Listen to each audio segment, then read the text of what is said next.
പുതിയൊരു വീഡിയോയിലേക്ക് എല്ലാവർക്കും സ്വാഗതം. സമയം പോയി. അതെ, ഇനി രണ്ട് കാര്യം പറയാനാണ് വന്നത് കേട്ടോ. എല്ലാവരും പറയില്ല എനിക്കൊരു 10 പറയാനുണ്ടെന്ന്, പക്ഷെ എനിക്ക് 2 കാര്യം പറയാനാണ് വന്നത് കേട്ടോ. ഒരു സന്തോഷവും ഒരു പ്രതിഷേധവും. അപ്പം സന്തോഷം ആദ്യം പറയാമല്ലേ. ഞാൻ ചാനൽ തുടങ്ങിയ ആ ടൈമിൽ നമ്മൾ ഫിഷിംഗ് വീഡിയോ ഒക്കെ ഇടുന്ന ആ ടൈമിൽ ഞാൻ മീൻ പിടിക്കാൻ പോകുമ്പോൾ അവിടെ ഒരു അപ്പച്ചന് വല്ലാതെ ദേഷ്യം ഉണ്ടാവുകയും പുള്ളിക്കാരൻ എന്നെ പ്രാഗുകയും ശപിക്കുകയും തെറി പറയുകയൊക്കെ ചെയ്ത സമയത്ത് ഇതൊന്നും അറിയാതെ ഞാൻ അവരെ ചെന്ന് സംസാരിക്കുകയും ചേർത്ത് പിടിക്കുകയും ഇന്നോളം ഞാൻ അവരെ ചില കാര്യങ്ങളൊക്കെ സാധിച്ചു കൊടുത്ത് എൻ്റെ ഫാമിലിയായിട്ട് ഞാൻ മുന്നോട്ട് കൊണ്ടുപോവുകയും ചെയ്യുന്നുണ്ട്.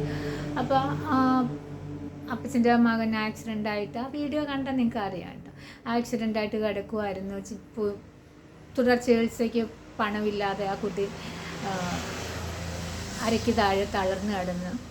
അപ്പോൾ നമ്മൾ അവരെ ഏറ്റെടുക്കുക, നമ്മൾ മീര ഡോക്ടർ വർക്ക് ചെയ്യുന്ന ഹോസ്പിറ്റലിൽ ആ പയ്യനെ അഡ്മിറ്റ് ആവുകയും നല്ല ഇമ്പ്രൂവ്മെൻ്റ് ഉണ്ടാവുകയും ആ പുള്ളിക്കാരൻ ഇപ്പോൾ പിച്ച നടക്കുകയും ഒക്കെ ചെയ്യുന്നുണ്ട്. അതായത് ഫിസിയോതെറാപ്പി വരെ ഇപ്പോൾ ചെയ്തുകൊണ്ടിരിക്കുകയാണ് കേട്ടോ. അപ്പോൾ പിന്നെ അത് ഒരു സന്തോഷത്തിൻ്റെ ആ സമയത്ത് തന്നെ എന്താ പറയുക, ഞാൻ ഉച്ചയ്ക്ക് നമ്മൾ കൊടുക്കുന്ന ഒരു നേരം അന്നം കൊടുക്കുന്നുണ്ടല്ലോ, അത് ഞാൻ അവരെ ഏൽപ്പിച്ചു. അവർക്കൊരു ജീവിതമാർഗം വേണമല്ലോ. ആ പയ്യൻ്റെ ഭാര്യയും അത് കണക്ക് തന്നെ ഈ അപ്പച്ചനും അമ്മച്ചിയും വെറുതെ ഇരിക്കുകയല്ലേ. അപ്പോൾ ഞാൻ പറഞ്ഞു, നിങ്ങളൊരു കാര്യം ചെയ്യുക, ഞാൻ സാധനങ്ങളൊക്കെ വാങ്ങിച്ചു തരാം, ഇങ്ങനെ ഫുഡ് ഉണ്ടാക്കിയിട്ട് എനിക്ക് നമ്മളിങ്ങനെ ഉച്ചയ്ക്ക് ആൾക്കാർക്ക് കൊടുക്കുന്നുണ്ടല്ലോ 20 പൊതി ചോറുന്നു. അങ്ങനെ ഇപ്പോൾ അത് 30 പൊതി ആയതിൻ്റെ ഒരു വലിയൊരു സന്തോഷമുണ്ട്. ഒപ്പം അവർ ഫുഡൊക്കെ ഉണ്ടാക്കുമ്പോൾ കുറച്ച് മിച്ചം വരികയൊക്കെ ചെയ്തിരുന്ന സമയത്ത് അവരുടെ ഉപയോഗം കഴിഞ്ഞിട്ടുണ്ട്. അപ്പോൾ ഞാൻ പറഞ്ഞു, ഒരു കാര്യം ചെയ്യും, നമുക്കിവിടെ ചെറിയൊരു ബോർഡൊക്കെ വയ്ക്കാം. അപ്പോൾ വീട്ടിലെ ഊണെന്നും പറഞ്ഞൊരു ബോർഡ് വയ്ക്കാം, ഒരു 50 ചോറ് കൊടുക്കാവുന്ന രീതിയിൽ. അവർക്കത് ഭയങ്കര ഒരു കാര്യമാവുകയും അവർ അത് സന്തോഷത്തോടെ സ്വീകരിക്കുകയും, കാരണം എത്ര നാളെന്ന് വെച്ചാണ് ഞാൻ കൊടുക്കുന്നത് മേടിക്കുന്നതെന്നൊരു ബുദ്ധിമുട്ട് അവർക്കുണ്ടായിരുന്നു. അപ്പോൾ അത് മാത്രമല്ല, നമ്മൾ ഒരാൾക്ക് കൊടുത്തുകൊണ്ടിരുന്ന അവരത് പ്രതീക്ഷിച്ചിരിക്കുക തന്നെ ചെയ്യാറ്. പക്ഷെ നമുക്ക് അതിലും നല്ലത് എന്താ, ആദ്യത്തെ അവരുടെ ആ ഒരു വീഴ്ചയിൽ അല്ലെ തളർച്ചയിൽ നമ്മൾ കൈപിടിച്ചൊന്നും അവരെ എഴുന്നേൽപ്പിച്ച് പിന്നെ ഇനി അവർക്ക് നടക്കണം, അതിനുള്ളൊരു വഴി നമ്മൾ കാണിച്ചു കൊടുക്കണമല്ലോ. അങ്ങനെയുള്ള ഒരു കാര്യം എൻ്റെ മനസ്സിൽ കിടക്കുകയാണ്. ഞാൻ ഈ കാര്യം സംസാരിക്കുക, അവരത് സന്തോഷത്തോടെ ഏറ്റെടുക്കുക. ഇപ്പോൾ വന്നിട്ട് 110 120 ചോറൊക്കെ അവർക്ക് ഒരു 12 മണിക്ക് ബോർഡ് എടുത്ത് റോഡിലോട്ട് വെച്ച് കഴിഞ്ഞാൽ ഒരു 2 മണി വരെ ഈ ഊണ് പോകുന്നുണ്ട്. അപ്പോൾ അത് വലിയൊരു അനുഗ്രഹമാണ് ദൈവം അവർക്ക് വേണ്ടി ചെയ്തത്, കൂട്ടത്തിൽ എന്നെ. അപ്പം ഞങ്ങൾ അതൊന്ന് സെലിബ്രേറ്റ് ചെയ്യാമെന്ന് വിചാരിച്ചു. വേറെ ആരുമല്ല, നമ്മുടെ ഇവിടെയുള്ള ഈ ഡോക്ടേഴ്സ് അവർ ഒരു കേക്കൊക്കെ വാങ്ങിച്ചത്. അപ്പോൾ ഞങ്ങൾ 4 കപ്പ് കേക്ക് മേടിച്ചു. ഞങ്ങൾ ചിയേഴ്സൊക്കെ പറഞ്ഞു. അവരെന്നെ വലിയ രീതിയിലൊക്കെ പൊക്കി പറഞ്ഞു. അപ്പോൾ എന്നെ പൊക്കി പറയാൻ അവരും എന്നെ പൊക്കാൻ ഞാനും മാത്രമുള്ള സ്ഥിതിക്ക് ഹാപ്പിയായിട്ട് പിന്നെ അവർ ഡ്യൂട്ടിക്ക് പോവുകയാണ്. ഡ്യൂട്ടിക്ക് പോകുമ്പോൾ ഞാൻ പോയി ഗേറ്റ് അടച്ചിട്ട് വരുമ്പോൾ ഒരാൾ എന്നെ കാണാൻ വരുവാണ്. അപ്പോൾ അതിന് മുമ്പേ തന്നെ അപ്പച്ചന് നമുക്ക് ഊണ് തരുന്ന അപ്പച്ചൻ വിളിച്ചു പറഞ്ഞു, ദിനമോളെ ഞാൻ ഇതേ കണക്ക് ഒരു പയ്യനെ അങ്ങോട്ട് പറഞ്ഞു വിടുന്നുണ്ട്, എനിക്ക് വേറെ ആർക്കും അറിയത്തില്ല അവൻ പറയാൻ പോകുന്ന കാര്യങ്ങൾ. അവൻ എന്നോട് വന്നിട്ടാണ്, എൻ്റെ വീടിൻ്റെ അടുത്തുള്ളൊരു പയ്യൻ എന്നോട് കുറച്ച് കാര്യങ്ങൾ പറഞ്ഞു. അപ്പോൾ ഇത് ആരോട് പറയണമെന്ന് എനിക്കറിയത്തില്ല. എനിക്ക് എൻ്റെ മോളെ ചിന്ത വന്നു, അതുകൊണ്ടാണ് മോളുടെ അടുത്തേക്ക് പറഞ്ഞു വിടുന്നതെന്ന് പറഞ്ഞു. അതിനെന്താ അപ്പച്ച പറഞ്ഞു വിടുക, എന്താ കാര്യം എന്ന് ചോദിച്ചപ്പോൾ അത് ആ പയ്യൻ പറയുമെന്ന് പറഞ്ഞു കേട്ടോ. അപ്പോൾ ആ പയ്യൻ വന്നു. പയ്യനെന്ന് പറഞ്ഞാൽ ഒരു 10-30 വയസ്സൊക്കെ ഉണ്ടാവുകയുള്ളൂ അവന്. ഞാൻ ചോദിച്ചു എന്താ കാര്യം, സംസാരിക്കാനുണ്ട്. പക്ഷേ അയാൾക്ക് പറയാനുള്ള ആ ഒരു തുടക്കം കിട്ടുന്നില്ല. തുടക്കം കിട്ടാഞ്ഞപ്പോൾ ഞാൻ ചോദിച്ചു, ഞാൻ പറഞ്ഞെന്നാൽ ഒരു കസേര ഇട്ട് കൊടുത്തിട്ട് പറഞ്ഞു അവിടെ ഇരുന്നിട്ട് സംസാരിക്കും. അപ്പോൾ ഭയങ്കരമായിട്ട് ഷേവ് ഒന്നും ചെയ്യാത്ത മുഖം, ഭയങ്കരമായിട്ട് ഒരു ക്ഷീണമൊക്കെ കാണുന്നുണ്ട് പുള്ളിക്ക്. അപ്പോൾ ഞാൻ വേഗം എന്ത് ചെയ്തു, നടന്നു വന്നതാണല്ലോ എന്ന് വിചാരിച്ചിട്ട് 3-4 കിലോമീറ്റർ ഉണ്ടേ, അപ്പം നടന്നു വന്നതാണല്ലോ എന്ന് വിചാരിച്ചു ഒരു നാരങ്ങ വെള്ളം കുടിച്ചു. ആ വെള്ളം കുടിച്ചതിൻ്റെ ആ ഒരു ഇതിലാണെന്ന് അറിയത്തില്ല, പുള്ളിക്കാരൻ പറഞ്ഞ കാര്യം കേട്ടിട്ട് എനിക്ക് വളരെ സങ്കടം തോന്നി. അതാണ് ഞാൻ രണ്ടാമത്തെ സങ്കടമുള്ള കാര്യം. സങ്കടവും ഒരു ഞെട്ടലും ഒക്കെ എനിക്ക് ഉണ്ടായി, വേറെ ഒന്നുമല്ല. ഈ സംഭവം പറയുന്നതിന് മുമ്പ് ഞാനൊരു കാര്യം പറയാം. നമ്മുടെ സോഷ്യൽ മീഡിയയിലും അതായത് ടി വിയിൽ വാർത്താ ചാനലുകളിലും ഒക്കെ വളരെ ഇതിൽ ഓടിക്കൊണ്ടിരുന്ന ഒരു വിഷയമാണ്. വണ്ടാനം മെഡിക്കൽ കോളേജിൽ ഒരു സ്ത്രീ ജനിതക വൈകല്യത്തോടുകൂടി ഒരു കുഞ്ഞിനെ പ്രസവിച്ച കാര്യമൊക്കെ എല്ലാവർക്കും അറിയാവുന്നതാണ് അല്ലേ. അപ്പോൾ നമ്മുടെ ഈ യൂട്യൂബിൽ ഞാൻ അതിനെക്കുറിച്ച് സംസാരിച്ചിട്ടില്ല, പക്ഷേ യൂട്യൂബിലൊക്കെ ഒരുപാട് ആൾക്കാർ ഇതിനെക്കുറിച്ച് സംസാരിക്കുകയൊക്കെ ചെയ്യുന്നുണ്ടായിരുന്നു കേട്ടോ. അപ്പോൾ അത് നമ്മളൊരു നല്ലൊരു മെസ്സേജ് സമൂഹത്തിന് കൊടുക്കുക എന്നൊക്കെ എല്ലാവരും വലിയ വാവിട്ടൊക്കെ പറയുന്നുണ്ടെങ്കിലും ചിലരെങ്കിലും അത് പാലിക്കുന്നില്ല എന്ന് എനിക്കൊരു ദുഃഖകരമായ ഒരു സത്യം ഞാൻ മനസ്സിലാക്കാറുണ്ട്. അപ്പോൾ മറ്റുള്ളവരെ വിധിക്കുന്നതിലും അല്ലെങ്കിൽ തൻ്റെ സ്റ്റാൻഡ് എന്താണ്, അല്ലെങ്കിൽ താൻ ആരാണ്, താൻ എന്തായിരുന്നു, താൻ എന്താ ചെയ്തിരുന്നത് എന്നൊക്കെ മറന്നു പോയിട്ട് മറ്റുള്ളവരെ വിധിക്കുന്ന കുറേ ആൾക്കാരെ ഞാൻ ഇതിനകത്ത് കാണാറുണ്ട്. നമുക്ക് അതിനകത്തൊന്നും ഒരു പരാതിയില്ല. അപ്പോൾ നമ്മൾ കൊടുക്കുന്ന ഒരു മെസ്സേജ് ഒരു സമൂഹത്തിന് എപ്പോഴും അത് എന്താണേലും അതൊരു വാർത്തയാണെങ്കിൽ പോലും വാർത്തയ്ക്കുള്ളിൽ ഒരു മെസ്സേജ് ഉണ്ടാവണം എന്ന് തന്നെയാണ് കേട്ടോ ഞാൻ ചിന്തിക്കുന്നത്. അപ്പോൾ ഈ പയ്യൻ പറയാണ്, കൂലിപ്പണിക്കാരനാണ് പുള്ളിക്കാരൻ, കൂലിപ്പണിയൊക്കെ എടുത്താണ് ജീവിക്കുന്നത്, അമ്മയും 2 സഹോദരിമാരെയൊക്കെ കല്യാണം കഴിഞ്ഞു പോയി. അപ്പോൾ നീട്ടിക്കൊണ്ട് പോകുന്നതിലൊക്കെ എനിക്ക് ഭയങ്കര ഒരു എന്താ പറയുക, ഒരു അസ്വസ്ഥത ഉണ്ടായിരുന്നു. അപ്പോൾ പുള്ളിക്കാരൻ പോയി കഴിഞ്ഞാൽ എനിക്ക് ചെയ്യേണ്ട കുറേ ജോലിയൊക്കെ എൻ്റെ വീട്ടിലുണ്ടോ, പിന്നെ എനിക്ക് ലൈവ് ഇടണം, അപ്പോൾ എത്രയും വേഗം പറഞ്ഞിട്ട് പോട്ടെ, എന്താണ് പറയാൻ വരുന്ന കഥ, അല്ലെങ്കിൽ എന്തെങ്കിലും സഹായം ചോദിക്കാനായിരിക്കും എന്നൊക്കെയാണ് ഞാൻ ചിന്തിച്ചുകൊണ്ടിരുന്നത്. പിന്നെ അപ്പോൾ പുള്ളിക്കാരൻ പറയാണ്, എനിക്ക് അത്ര താല്പര്യത്തോടെ ഇല്ലെങ്കിലും കേട്ടപ്പോൾ എനിക്ക് വളരെ സങ്കടം തോന്നി. ആദ്യം പറഞ്ഞതൊക്കെ എനിക്ക് സങ്കടവും വിഷമവും ഞെട്ടലും ഒക്കെ ഉണ്ടായി. ഒന്നും കൂടി പറയുകയാണ്. അപ്പോൾ പുള്ളിക്കാരൻ കല്യാണം കഴിഞ്ഞപ്പോൾ പുള്ളിക്കാരനിലും വളരെ പാവപ്പെട്ട ദാരിദ്ര്യം പിടിച്ച ഒരു വീട്ടിൽ നിന്ന് ഒരു പെൺകുട്ടീനെ, അതായത് ഒരു 2 പവൻ്റെ സ്വർണ്ണമാണ് ആ വീട്ടിൽ നിന്ന് ഈ ഇദ്ദേഹത്തിന് സ്ത്രീധനം എന്ന് പറയാനില്ല, ആ പെൺകുട്ടിയുടെ ദേഹത്തിട്ട് കൊടുത്തു വിട്ടത്. അപ്പോൾ പുള്ളിക്കാരൻ ഈ കൂലിപ്പണിക്കൊക്കെ പോകുമെങ്കിലും എല്ലാ ദിവസവും ഞായറാഴ്ച ദിവസം അടക്കമുള്ള ദിവസങ്ങളിൽ പണിക്ക് പോകും. കാരണം വന്ന് 2 മാസം ആയപ്പോഴത്തേക്കും പുള്ളിക്കാരത്തി പ്രഗ്നൻ്റായി. അപ്പോൾ ആ കുട്ടിക്കാണെങ്കിലും ജോലിയൊന്നുമില്ല. അപ്പോൾ ഇയാൾ ഈ തേയില കൊളുന്ത് നുള്ളി കഴിയുമ്പോഴത്തേക്ക് അത് തലച്ചുമടായിട്ട് ഈ താഴ്വാരത്തിൽ നിന്ന് അത് മേളിൽ റോഡിൽ വണ്ടി കിടപ്പുണ്ടാവും, അതിനകത്ത് കൊണ്ട് കയറ്റി കൊടുക്കണം കമ്പനി വണ്ടികളിലൊക്കെ. അപ്പോൾ അങ്ങനത്തെ ജോലി ചിലർ പകരത്തിനൊക്കെ ആൾക്കാർ പണിക്ക് വന്നിട്ടില്ലെങ്കിൽ അതിന് വരെ പോയിട്ട് പുള്ളിക്കാരൻ ഈ കുടുംബം ഇങ്ങനെ പോറ്റുവാണ്. അപ്പോൾ എന്താ പറയുകയെന്ന് വെച്ചാൽ പുള്ളിക്കാരത്തി ഈ വാർത്തകളൊക്കെ കണ്ടു. പുള്ളിക്കാരത്തേക്ക് ഈ ഓരോ യൂട്യൂബിലെ വാർത്ത ഒക്കെ കണ്ടിട്ട് ആകെ അങ്ങ് ടെൻഷനായി. അപ്പോൾ ഈ ഒരു ഗവൺമെൻറ് ഹോസ്പിറ്റലിലാണ് ഈ പുള്ളിക്കാരത്തിനെ കാണിക്കുന്നത്. അപ്പോൾ പുള്ളിക്കാരത്തേക്ക് ഒരു നിർബന്ധം, എനിക്ക് പേടിയാണ്. പിന്നെ അത് കണക്ക് തന്നെ വന്ന് പറയുന്നുണ്ടല്ലോ കുറേ സ്ത്രീകൾ ലേബർ റൂമിൽ അവർക്ക് അനുഭവപ്പെട്ട ക്രൂരതയെക്കുറിച്ച്, പീഡനത്തെക്കുറിച്ച്, അപമാനങ്ങളെക്കുറിച്ചൊക്കെ പറഞ്ഞപ്പോഴത്തേക്കും ഇതൊക്കെ ഈ കുട്ടി ഈ ഫുൾ ടൈം ഫോണിലാന്ന് പറഞ്ഞു. ഇതിലൊക്കെ കണ്ടിട്ട് പുള്ളിക്കാരത്തേക്ക് പേടിയായി. പക്ഷേ എന്താ പറയുക, അറിവില്ലായ്മയും കൊണ്ടായിരിക്കാം പുള്ളിക്കാരത്തി വീട്ടുകാരോടും പുള്ളിക്കാരനോടും പറഞ്ഞു, എനിക്ക് പ്രൈവറ്റ് ഹോസ്പിറ്റലിൽ പോയാൽ മതി, ഞാൻ ഗവൺമെൻറ് ഹോസ്പിറ്റലിൽ പോയി പ്രസവിക്കത്തില്ല എന്ന് വാശിയെടുത്ത്. അങ്ങനെ കുറേ ടെൻഷനൊക്കെ കയറി പ്രഷറൊക്കെ കൂടി പുള്ളിക്കാരി അങ്ങനെ ഹോസ്പിറ്റലൊക്കെ കൊണ്ടുപോയി. അപ്പോൾ പിന്നെ ഞാൻ വിചാരിച്ചു, എന്നാലും ഇല്ല, നാളത്തേക്ക് എന്താണെന്നുള്ള ചിന്തയിലിരിക്കുന്ന ആ മനുഷ്യനെ പ്രൈവറ്റ് ഹോസ്പിറ്റലിൽ കൊണ്ടുപോയി ഇത്രയും പൈസ ആകുമെന്നൊക്കെ ഒരു അറിവുണ്ടല്ലോ. അപ്പോൾ അതിനെന്ത് ചെയ്യുമെന്നൊക്കെ ചോദിച്ചപ്പോൾ പുള്ളിക്കാരത്തി നിസ്സാരമായിട്ട് പറഞ്ഞു, എൻ്റെ കഴുത്തിലുണ്ടല്ലോ ആകെ ഉള്ളത് 2 പവൻ സ്വർണ്ണമാണ്, അത് ഊരി കൊടുത്തിട്ട് ഇവരത് പണയം വെച്ചിട്ടാണ് അവർ പട്ടണത്തിലേക്ക് പോകുന്നത്. അവിടെ വലിയൊരു ഹോസ്പിറ്റലിൽ ഡോക്ടറെ കാണിച്ച് അവർ അപ്പോൾ ഇവർക്കൊരു ചിന്തയുണ്ടായി, ഡോക്ടർ ചോദിക്കുകയല്ലേ ഏത് ഹോസ്പിറ്റലാണ് കാണിച്ചിരുന്നത്, എന്താണ് ഇവിടെ വന്നതെന്ന്. അതിന് ഈ ഭാര്യയും ഭർത്താവും കൂടെ കണ്ടുപിടിച്ച മാർഗം പേര് മാറ്റി പറയുക. എന്നിട്ട് പുള്ളിക്കാരത്തിൻ്റെ വീട്ടിൽ ആണ് ഡോക്ടറെ കാണിച്ചുകൊണ്ടിരുന്നത്. ഹസ്ബൻഡിൻ്റെ വീട്ടിലേക്ക് ഇവിടെ വന്നപ്പോൾ ഈ പട്ടണത്തിൽ ഒരു സ്ഥലത്തിൻ്റെ പേര് വന്ന് അവിടേക്ക് വന്നു കഴിഞ്ഞപ്പോഴത്തേക്കും വീട്ടിൽ നിന്ന് ഈ സ്കാൻ ചെയ്ത റിപ്പോർട്ടും ഡോക്ടർ എഴുതി തന്ന കഴിക്കുന്ന മരുന്നുകളുടെ പേരൊന്നും അറിയത്തില്ല, അതൊന്നും എടുത്തില്ല എന്ന് പറഞ്ഞത്. അങ്ങനെ അവരവിടെ അഡ്മിറ്റായി നുണ പറഞ്ഞിട്ട് തന്നെ പേര് അഡ്രസ്സ് മാറ്റി പറഞ്ഞ് അഡ്മിറ്റായി. അപ്പോഴാണ് അവർ ഒരാഴ്ച കഴിഞ്ഞിട്ട് വാ എന്ന് പറയും എന്ന് വിചാരിച്ചു. കാരണം ഇവിടെയും ഗവൺമെൻറ് ഹോസ്പിറ്റലും പറഞ്ഞിരുന്നു ഒരാഴ്ച കഴിഞ്ഞിട്ടാണ് ഈ കുട്ടിക്ക് പ്രസവം എന്നാണ് ഡേറ്റ് പറഞ്ഞിരുന്നത്.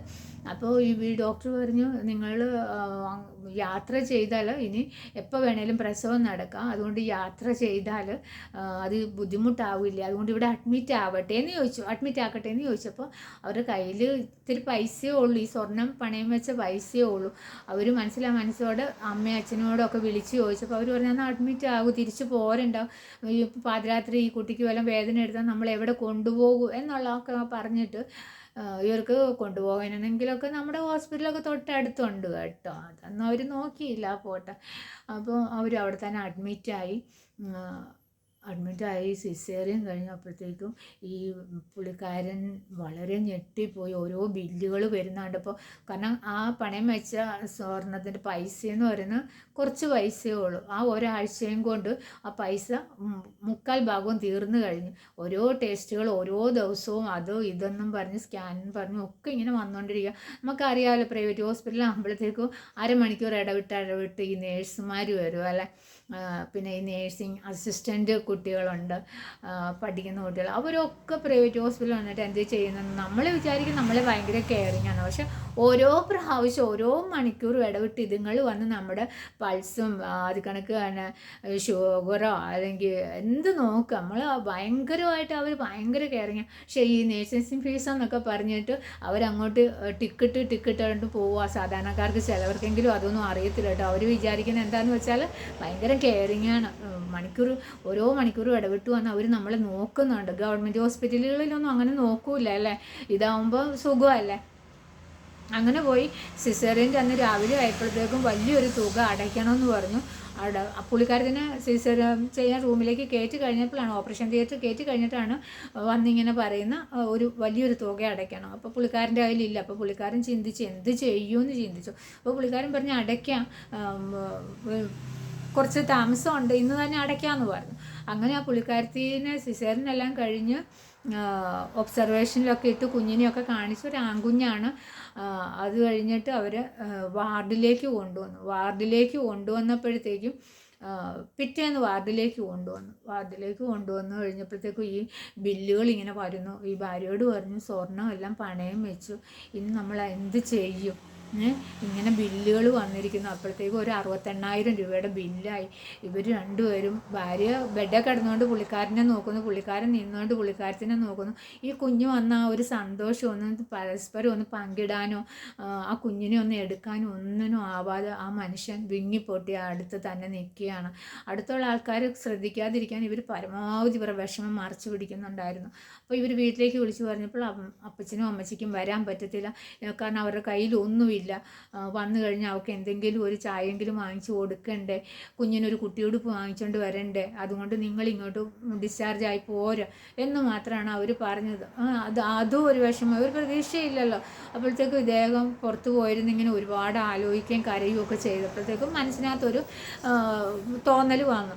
അങ്ങനെ ആ തോന്നലും കൊണ്ട് നേരം വെളുപ്പിച്ചു. പിറ്റേന്ന് രാവിലെ ആയപ്പോഴത്തേക്കും ഈ പുള്ളിക്കാരത്തിയോട് കാര്യങ്ങളൊക്കെ പറഞ്ഞു. ഞാൻ കുഞ്ഞുമായിട്ട് താഴേക്ക് ഇറങ്ങിപ്പോകും, നീയും ഇറങ്ങി വന്നോണം, 3 പേർ കൂടെ ഒന്നിച്ച് പോകണ്ട, ആൾക്കാർക്ക് സംശയം ഉണ്ടാവും, ഹോസ്പിറ്റലിൽ CCTV ഒക്കെ ഉള്ളതല്ലേ, അപ്പോൾ ന്യൂട്രൽ അടിച്ച് വന്നാൽ മതി എന്നൊക്കെ ഇവളോട് പയ്യെ പറഞ്ഞ് കാര്യങ്ങളൊക്കെ മനസ്സിലാക്കി. കാരണം ബില്ലടയ്ക്കാനൊന്നും പൈസയില്ല.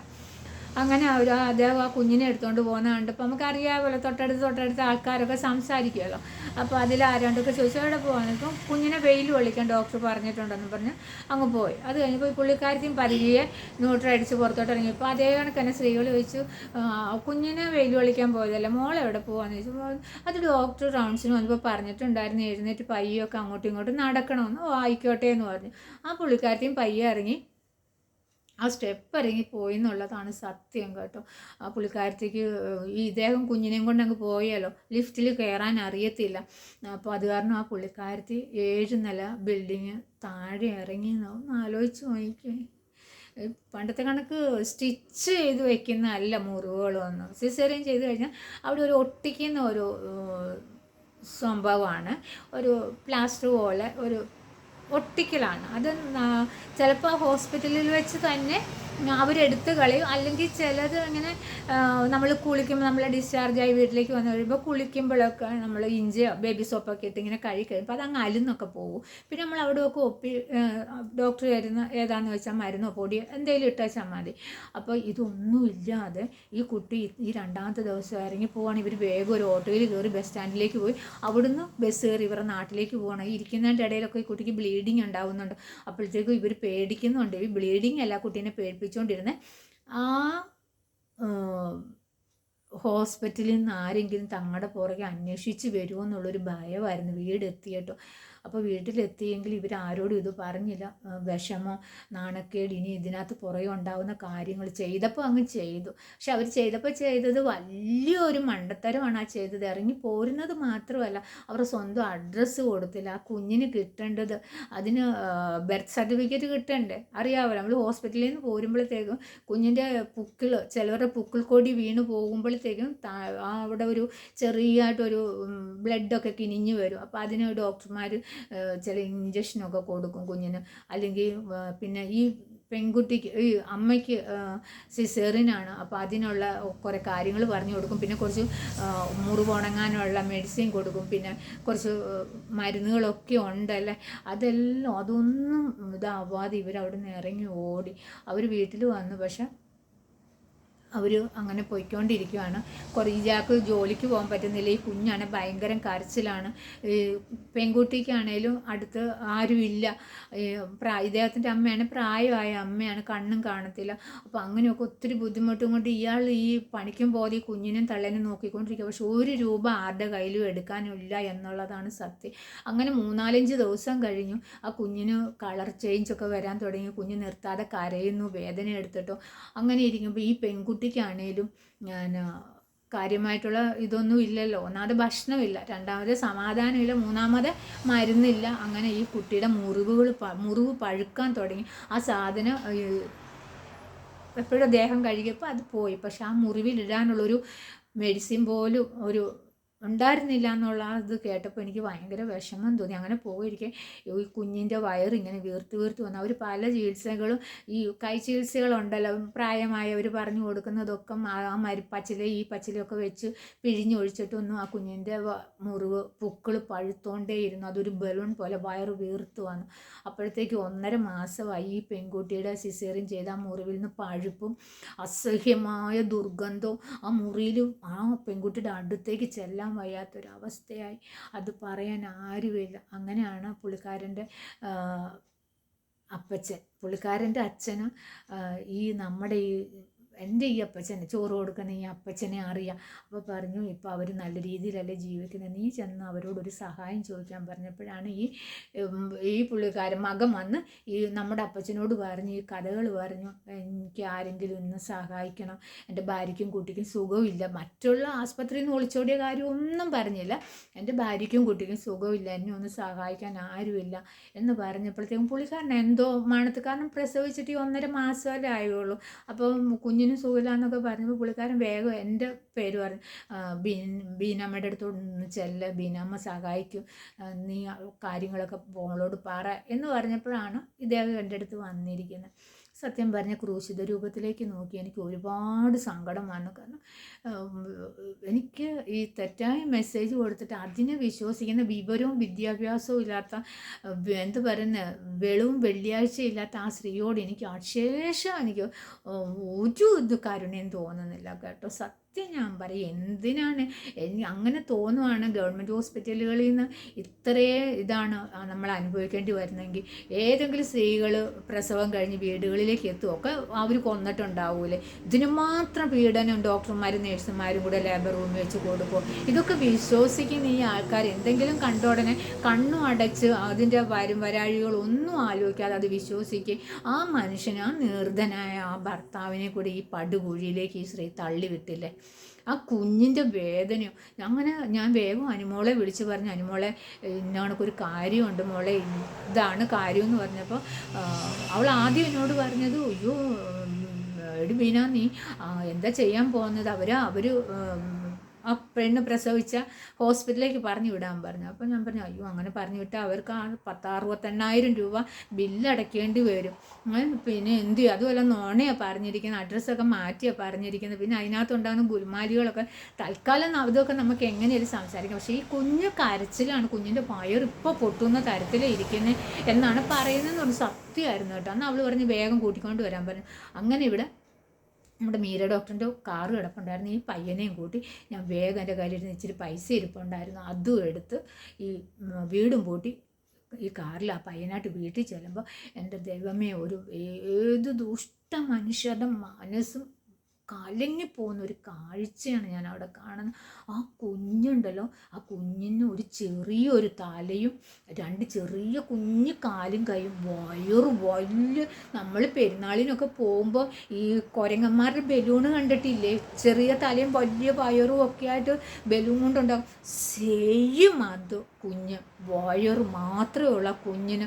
ഇത് ദൈവമേ, മണമെന്ന് പറഞ്ഞാൽ മൂത്രത്തിൻ്റെ മണമാണോ പഴുപ്പിൻ്റെ മണമാണോ എനിക്കറിയത്തില്ല ദൈവമേ. ആ ഒരു നാറ്റം എത്ര ഹോസ്പിറ്റലുകളിൽ ഞാൻ ജോലി എടുത്തിട്ടുണ്ടെന്നറിയോ, ഇന്ന് വരെ ഇത്രയും ബാഡ് സ്മെല്ലെന്ന് പറഞ്ഞാൽ എൻ്റെ ജീവിതത്തിൽ ഞാൻ അനുഭവിച്ചിട്ടില്ല. അയ്യോ അയ്യോ അയ്യോ. പെട്ടെന്ന് ആ കുട്ടീനെ ഡ്രസ്സ് മാറാൻ പറഞ്ഞു. അതിന് നിൽക്കാനുള്ള ശേഷിയില്ല, കാരണം ഭക്ഷണം, ഈ പെറ്റ പെൺകുട്ടി ഭക്ഷണം കഴിച്ചിട്ട് ഇന്നത്തേക്ക് 4 ദിവസമായി. ആരെങ്കിലും പറഞ്ഞാൽ വിശ്വസിക്കുമോ? ഞാനപ്പോൾ അയാളോട് ചോദിച്ചു ഈ 4 ദിവസം പക്ഷെ, അപ്പോൾ അയാൾ പറയാണ് 4 ദിവസത്തിൽ 2 ദിവസം 2 നേരം ഉണ്ടായിരുന്നു, പിന്നെ ഒരു നേരമേ ഉണ്ടായുള്ളൂ ഒരു ദിവസം. ഇന്നലെ മുഴുവനോ അവൾ പട്ടിണിയായിരുന്നു. ഇപ്പോൾ ഇത്രയും സമയമായി, ഇപ്പോഴത്തെ സമയമായി 2 ദിവസമായി. ഇത്രയും സമയം എന്ന് പറയുമ്പോൾ വൈകുന്നേരമായി. ആലോചിച്ച് നോക്കിക്കേ, പെറ്റ പെണ്ണിൻ്റെ നമ്മളെല്ലാവരും പ്രസവിച്ചിട്ടുണ്ട് സ്ത്രീകളെ അല്ലേ. നമ്മുടെയൊക്കെ വിശപ്പ് എന്താണല്ലേ, എന്ത് കിട്ടിയാലും നമ്മൾ തിന്നുന്ന, നമ്മുടെ വയറൊഴിഞ്ഞ് കഴിയുമ്പോൾ നമ്മുടെ വിശപ്പെന്ന് പറഞ്ഞാൽ ആ കുട്ടി പട്ടിണി കിടക്കുന്നത് എനിക്ക് നാറ്റുമായിരുന്നു കേട്ടോ. കുട്ടീനെ വേഗം ഒരു നൈറ്റി എടുത്തിടിച്ച് ഈ കുഞ്ഞിനെ ഒരു ബ്ലാങ്കറ്റിൽ പൊതിഞ്ഞെടുത്ത് ഒരു വണ്ടിയിൽ കയറി കേട്ടോ. വണ്ടിയിൽ കയറി ഹോസ്പിറ്റലിൽ ചെന്നു. അപ്പോഴത്തേക്കും ഞാൻ ക്യാൻറ്റീനിൽ പോയിട്ട് ചായയും എനിക്ക് അവിടെ എന്ത് തോന്നി അതൊക്കെ ഞാൻ വാങ്ങിച്ചുകൊണ്ട് വന്ന് കൊടുത്തു കേട്ടി കുട്ടിയോട് കഴിക്കാൻ പറഞ്ഞു. അപ്പോഴത്തേക്കും നമ്മുടെ അനുമോള് വന്നു കുഞ്ഞിനെയും തള്ളേനെയും ഒക്കെ നോക്കി പെട്ടെന്ന് കുഞ്ഞിനെ മാറ്റി ഐസിയിലേക്ക് മാറ്റി, ആ തള്ളേനെ മാറ്റി, ബാക്കി കാര്യങ്ങളൊക്കെ ചെയ്യുന്നുണ്ട്. അപ്പോൾ നമ്മൾ സമൂഹത്തിന് കൊടുക്കുന്ന ഒരു മെസ്സേജ് നല്ല രീതിയിൽ എടുക്കാത്തതിൻ്റെ ഒരു അനുഭവമല്ല ഇത്. വലിയ രീതിയിലൊക്കെ നമ്മുടെ കൊക്കിലൊതുങ്ങുന്നത് നമ്മൾ കൊത്താൻ പാടുള്ളൂ. അത് ആർക്കും നമ്മുടെ വരവറിഞ്ഞ് ചിലവ് ചെയ്യുക എന്നൊക്കെ പറയുന്നത് കണക്കല്ലേ അല്ലേ. ഒരു പാവം മനുഷ്യനെ ഈ കുഴിയിലേക്ക് ചാടിക്കേണ്ട ആവശ്യം ഉണ്ടായിരുന്നു ഈ സ്ത്രീ. അല്ലെങ്കിൽ അവൾക്ക് അതിനനുസരിച്ചുള്ള വിദ്യാഭ്യാസം ഉണ്ടാവണം. അല്ലെങ്കിൽ വിദ്യാഭ്യാസം എന്തിനാ, ഒന്ന് ചിന്തിച്ചാൽ മതി. പ്രൈവറ്റ് ഹോസ്പിറ്റലൊക്കെ പോയി പ്രസവിച്ചാൽ അതൊക്കെ കാശുള്ളവർക്കുള്ളതാണ് അല്ലേ. അപ്പോൾ ഈ കാശുള്ളവരുടെ കാര്യം പറയുമ്പോഴത്തേക്ക് ഇപ്പോൾ ഈ സോഷ്യൽ മീഡിയ പുതിയൊരു വാർത്തകൾ ഓടി നടക്കുന്നുണ്ട് കേട്ടോ. ഒരു യൂട്യൂബർ ഫാമിലി, അപ്പോൾ അവർക്ക് ഒരു ആക്സിഡൻറ്റ്, അവരുടെ ഭർത്താവിന് ഒരു ആക്സിഡൻറ്റ് സംഭവിക്കുകയും അവർ പല പ്രൈവറ്റ് ഹോസ്പിറ്റലുകളിൽ കൊണ്ടുപോയിട്ട് അവിടെ നിന്നൊന്നും ഇവരാഗ്രഹിക്കുന്ന രീതിയിലുള്ള ഒരു പരിചരണമോ ഒരു ചികിത്സയോ ഒക്കെ കിട്ടാത്തത് കൊണ്ട് ഇവർ വേഗം നമ്മുടെ കളമശ്ശേരി മെഡിക്കൽ കോളേജിലേക്ക് കൊണ്ടുപോരുകയും അവിടെ വെച്ച് വളരെ വൃത്തികെട്ട രീതിയിൽ ഡോക്ടേഴ്സിനെ നേഴ്സുമാരെ അപമാനിച്ചുകൊണ്ട് അവിടെ നിന്നെടുത്ത വീഡിയോ സമൂഹത്തിലേക്ക് യൂട്യൂബിലേക്ക് ഇടുകയും അത് ഒരുപാട് ഹോസ്പിറ്റലുകളിൽ വർക്ക് ചെയ്യുന്ന ഡോക്ടേഴ്സ്, ഈ ഡോക്ടർമാർക്ക് ഒരു ഇതുണ്ട് അല്ലേ. ഡോക്ടർമാരൊന്നും വന്ന് നമ്മളെ എന്തൊക്കെ കുറ്റം പറഞ്ഞാലും എന്തൊക്കെ അപമാനിച്ചാലും അവരാരും നമ്മുടെ സമൂഹത്തിൻ്റെ മുന്നിലേക്ക് ഇറങ്ങി വന്ന് വെളുപ്പിക്കാൻ വരില്ല അല്ലേ. അത് അവരുടെ അന്തസ്സാണ് അല്ലേ. ഇല്ല, ഒന്ന് ആലോചിച്ച് നോക്കി, ആരെങ്കിലും മറുപടി പറയാൻ വേണ്ടി വരുന്നുണ്ടോ? അവരുടെ കടമകൾ ചെയ്ത് അവരെത്രയും നന്നായിട്ട് കടമ ചെയ്ത് എല്ലാത്തിലും ഉണ്ട്. ഇപ്പം പറയാം, ഞാൻ ആരെയും വെളുപ്പിക്കുകയല്ല, മാനസിക വൈകല്യങ്ങൾ പിടിച്ച കുറച്ച് ആൾക്കാരുണ്ട്, ഇല്ല എന്ന് പറയുന്നില്ല. പക്ഷേ എല്ലാവരെയും കൂടെ അടച്ചാക്ഷേപിക്കേണ്ട ആവശ്യമുണ്ടോ? അവർക്ക് എന്നിട്ടും അവിടുന്ന് അവർ ആഗ്രഹിക്കുന്ന രീതിയിൽ കിട്ടാഞ്ഞിട്ട് വീണ്ടും ആ വ്ളോഗൊക്കെ എത്ര ആൾക്കാർ കണ്ടു. അതുകൊണ്ട് കൂടെ തന്നെയാണ് അവരൊന്നും ശ്രദ്ധിക്കാത്തത്. നമ്മളും അങ്ങനെയല്ല, നമ്മളെ വന്നിട്ട് നമ്മളെ തെറി പറയുന്ന ഒരാൾക്ക് അപ്പം തന്നെ നമ്മൾ ഇന്നത് പോണൊക്കെ ചെയ്യുന്ന ഒരു വ്യക്തിയാണെന്ന് പറഞ്ഞിട്ട് നമ്മൾ അവർക്ക് ചെയ്തു കൊടുക്കുമോ? എന്തെങ്കിലും ചെയ്തു കൊടുക്കുമോ? പക്ഷേ ഡോക്ടേഴ്സും നേഴ്സുമാരും ചെയ്തു കൊടുക്കും. പക്ഷേ പഴയ പോലെ അവർ ചിരിച്ച് കാണിക്കുകയോ ചേർത്ത് പിടിക്കുകയോ ഒന്നും ചെയ്യത്തില്ല. കാരണം ഇവരുടെ മുന്നിൽ വെച്ച് തന്നെയാണ് ഈ ഹോസ്പിറ്റലിൽ ഇരുന്നുകൊണ്ട് ഈ വീഡിയോസൊക്കെ എടുത്ത് അപ്ലോഡ് ചെയ്തിരിക്കുന്നത്. തെണ്ടിത്തരമല്ലേ ചെയ്തിരിക്കുന്നത് അല്ലേ? നിങ്ങളൊന്നും അതിൽ തന്നെ ഇവർക്ക് പോകേണ്ട ആവശ്യം എന്താ? ഈ പാവപ്പെട്ട മനുഷ്യർ, അർത്ഥപട്ടിണിക്കാർ, രോഗികളെ വേദനിച്ച് കഴിയുന്ന അവർക്ക് ഹോസ്പിറ്റലിൽ നിന്ന് പല ആനുകൂല്യങ്ങളും കിട്ടും. അത് മേടിക്കാൻ വേണ്ടി ഇവരെന്തിനീ കാശുള്ളവർ പോയേ? ഇവർ യൂട്യൂബറാണല്ലോ. ഇവർ യൂട്യൂബേഴ്സിനും ഇതിനകത്തുനിന്ന് യൂട്യൂബിൽ നിന്ന് വരുമാനം ഉണ്ടായിരുന്നല്ലോ, ഇഷ്ടം പോലെ വരുമാനം ഉണ്ടായിരുന്നു. അവർ ആദ്യത്തെ ആ ഒരു രീതിയിൽ നിന്ന് അവർ കാശില്ലാത്ത ആൾക്കാരായിരുന്നു. ഇപ്പോൾ യൂട്യൂബിൽ നിന്ന് 3-4 ലക്ഷം സബ്ബൊക്കെ ആയപ്പോൾ നമുക്കറിയാം, നമുക്ക് 1000 സബ്ബും ഒരു 4000 വാച്ച് അവറുമായി തന്നെ നമുക്ക് 10,000 രൂപയുടെ അടുത്ത് കിട്ടുന്ന 9,500 രൂപ. അപ്പോൾ ലക്ഷക്കണക്കിന് സബ്ബുള്ളവർക്കും വ്യൂവേഴ്സ് ഉള്ളവർക്കും ഒക്കെ എന്താ ഇതാണ് പൈസയല്ല കിട്ടുന്നത്, മണ്ണാണ്, കല്ലാണ്, അതാ നെല്ലാണ് കിട്ടുന്നത്. അപ്പോൾ അതൊക്കെ ആ ജീവിത രീതികൾ അവരുടെ എന്താ പറയുന്നത്, അവർ എല്ലാ കാര്യത്തിനും അവർക്ക് വീട് മേടിക്കാനും കാറ് മേടിക്കാനും വലിയ വലിയ സ്വർണം മേടിക്കാനും വലിയ വലിയ ഡ്രസ്സ് എടുക്കാനും അതും ഇതും എന്നൊക്കെ പറഞ്ഞ് ധാരാളിത്തം കാണിക്കുകയും പൊങ്ങച്ചം കാണിക്കുകയും ചെയ്യുന്നവർ എന്തിനാണ് പാവങ്ങൾക്ക് കിട്ടുന്ന ആനുകൂല്യം പറ്റാൻ വേണ്ടി ഈ ഗവൺമെൻറ് ഹോസ്പിറ്റലുകളിലേക്ക്, ഈ മെഡിക്കൽ കോളേജുകളിലേക്ക് ചെല്ലുന്നത്? അങ്ങനെ ചെല്ലുന്ന കാശുള്ള ആൾക്കാരാണെങ്കിൽ ഉണ്ടല്ലോ, ഈ ഇല്ലാത്തവർ ഒപ്പം ക്യൂ നിന്ന് ആ ഡോക്ടറിനെ കണ്ട് ആ ഡോക്ടർ കൊടുക്കുന്ന മെഡിസിനും വാങ്ങിച്ച് സന്തോഷത്തോടെ പോകുന്ന എത്രയോ കാശുള്ള ആൾക്കാരുണ്ട്. ഈ പെട്ടെന്നുണ്ടായ ഒരു മുളയ്ക്ക് പടുമുള പോലെ കെളുത്ത് വന്ന കൂണ് പോലെ പൊങ്ങി വന്നിട്ട് ഈ യൂട്യൂബിൽ നിന്ന് വരുമാനം കിട്ടും. അപ്പോൾ ആലോചിച്ചല്ലേ, അയ്യോ നമ്മൾ വലിയ ഹോസ്പിറ്റലിലൊക്കെ പോയാൽ നമ്മുടെ സബ്സ്ക്രൈബേഴ്സ് എന്ത് വിചാരിക്കും? നമുക്ക് കാശുണ്ടായിട്ടല്ല നമ്മൾ വലിയ പ്രൈവറ്റ് ഹോസ്പിറ്റലിലൊക്കെ പോകുന്നത്. അതുകൊണ്ട് നമുക്ക് പാവങ്ങൾക്ക് കിട്ടുന്ന ആനുകൂല്യങ്ങളൊക്കെ പിടിച്ചു പറ്റി നമുക്ക് അവിടെ പോയി കിടക്കാമെന്ന് വിചാരിച്ചാണ് മെഡിക്കൽ കോളേജിലേക്ക് ചെന്നത് അല്ലേ? അപ്പോഴെന്താ, ഞങ്ങൾ യൂട്യൂബേഴ്സാണ്, ഞങ്ങളെ ഇന്ന പോലെയൊക്കെ ഞങ്ങളെ പരിചരിച്ചില്ലെങ്കിൽ ഞങ്ങൾ ഇതങ്ങ് എടുത്ത് ഹലോ ഗായ്സ് എന്നും പറഞ്ഞ് ഇടുമെന്ന് വിചാരിച്ചല്ലേ? അപ്പോൾ നിങ്ങൾ വിചാരിച്ചത് തന്നെ നടക്കട്ടെ. നിങ്ങളെന്നല്ല 10 യൂട്യൂബേഴ്സ് വന്ന് ഡോക്ടേഴ്സിനെ വെല്ലുവിളിച്ചാൽ അവർക്കൊരു ചുക്കുമില്ല. കാരണം നിങ്ങളുടെ ഒന്നും കുടുംബത്തിൽ നിന്ന് എടുത്തുകൊണ്ട് വന്നിട്ട് പഠിച്ച് ഡോക്ടർമാരായതല്ല. നല്ല കാശുള്ള അച്ഛനും അമ്മമാർക്കും നല്ല പഠിക്കാൻ ബുദ്ധി ഉണ്ടായിട്ടും പഠിച്ചിട്ട് തന്നെയാണ് ഡോക്ടേഴ്സ് ആയിരിക്കുന്നത് കേട്ടോ. പിന്നെ കുറേ ഒരാൾ വന്ന് ഇതിനെക്കുറിച്ച് സംസാരിക്കും, ഞങ്ങൾ കൊടുക്കുന്ന ടാക്സും കൊണ്ടാണ് ഇവർക്ക് ശമ്പളം കൊടുക്കുന്നത്. അതെ, ഞാൻ അടങ്ങുന്ന ഈ സമൂഹം അടയ്ക്കുന്ന ടാക്സേ, ഈ ടാക്സും കൊണ്ടാണ് ഡോക്ടേഴ്സിനും അവർ വെറുതെ ഇരിക്കുക, നേഴ്സുമാരും ഡോക്ടർമാരും വെറുതെ വന്ന് ഹോസ്പിറ്റലിൽ ഇരിക്കുക. 1-ാം തീയതി ആകുമ്പോഴത്തേക്കും ഗവൺമെൻറ് പൈസ എടുത്ത് കയ്യിലേക്ക് വെച്ച് തരും അല്ലേ? നന്നായി. അപ്പോൾ ഇങ്ങനെയുണ്ട് കുറേ അലവലാദികൾ. അപ്പോൾ അത്രയേ ഉള്ളൂ. ബൈ.